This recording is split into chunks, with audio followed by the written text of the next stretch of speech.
Hello, this is Group B of Nick Cundiff and Ashley Robbins, and our fire was the Great Fire of Southwark in the year of 1212.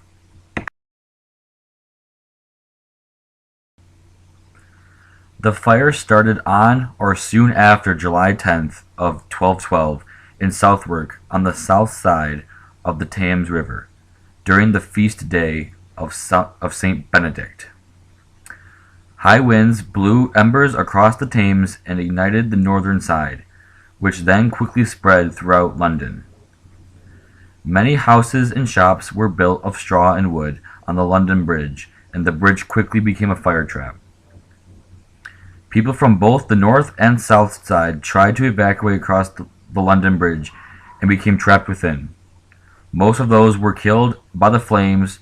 Many additionally drowned evacuating the bridge or were crushed by intended rescue boats. This fire inspired the nursery rhyme, "London Bridge is falling down."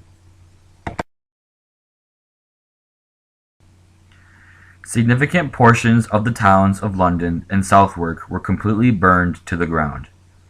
Some of the locations consumed by the fire included Southwark's Cathedral Church of St. Mary, much of the houses and shops of London and Southwark, particularly Borough High Street. The London Bridge itself survived, but suffered great damage. All of the wooden buildings and houses built on the bridge were destroyed. The damage to the bridge made it only partly usable for years, which seriously reduced the income for farmers on the south side. Most estimates record that approximately 3,000 people died in the 1212 fire, though some estimates go as high as 12,000 people. There was no accessible built for firefighting central water system. The people would literally use a bucket brigade effort to put water on the fire. This technique was not very effective. Fighting fires wasn't so much about putting the fire out as it was preventing the fire from spreading.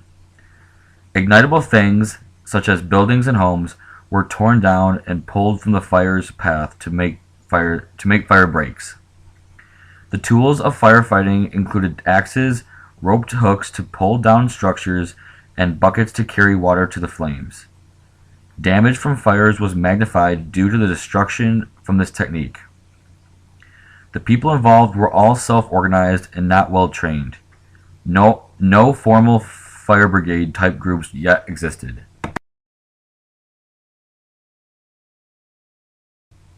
The materials used in buildings have a direct impact to how readily fires can start and how easily it can spread. As example, thatch used in roofing was a real hazard. The space between buildings could be used as a fire break if the buildings were not built too close. Trained firefighters with access to the best available firefighting equipment are more effective than uncoordinated efforts. Many of the worst fires started at night and have spread quite a bit before informal notification efforts could reach many people. Ideas such as water blowers, bags with sprayers, were shown to be more effective than buckets at getting water applied to the sources of the fire. The Great Fire of Southwark is considered the first of the post-medieval European fires, which led to improved fire prevention and extinguishment techniques.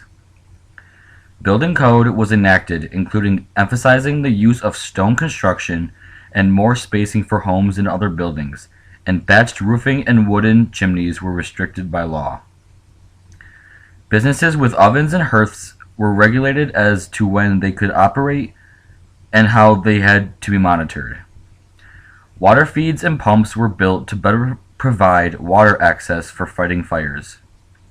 Scott Ales, a large drinking festival, were by order not allowed to be held without a license.